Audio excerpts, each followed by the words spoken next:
as a nation, we kind of know as activists that we rank number one in what we spend in military budget.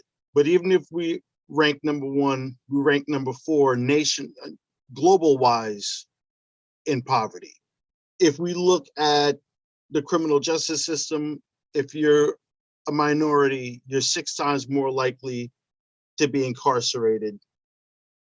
We spend as a nation over $81 billion on our military budget. And we spend half of that on renewable resources as we watch the globe melt. Voter turnout during the last election was 55.7%. That's the highest turnout I've ever seen in my entire life. And it's because we made a system where we said, look, let's try to get as many people as we can to vote. And we were fired up, we were hungry, and we wanted to see some change.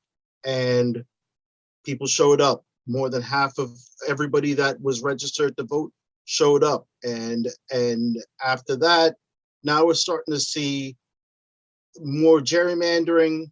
We're starting to see more restrictions. We're starting to see states try to mitigate people's right to vote, and that goes against particular individuals' fight, which I very much respect.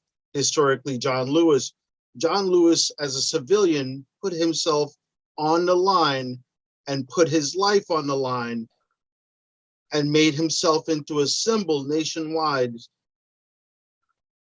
to make sure that we were put on a path to equality for a right to vote.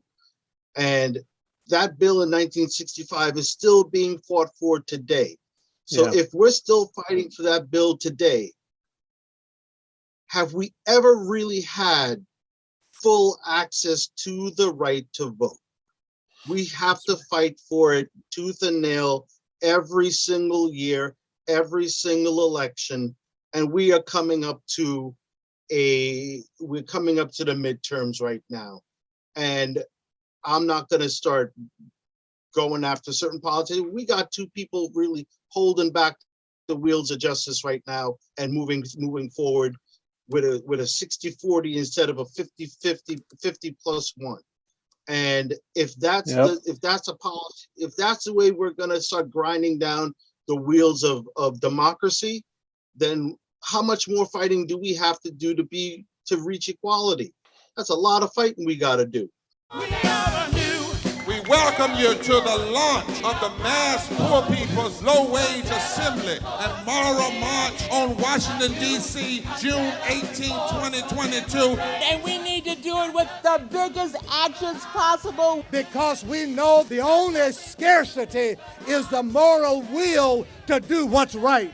Veterans across this nation say enough is enough. My voice is just as valuable as anyone else's.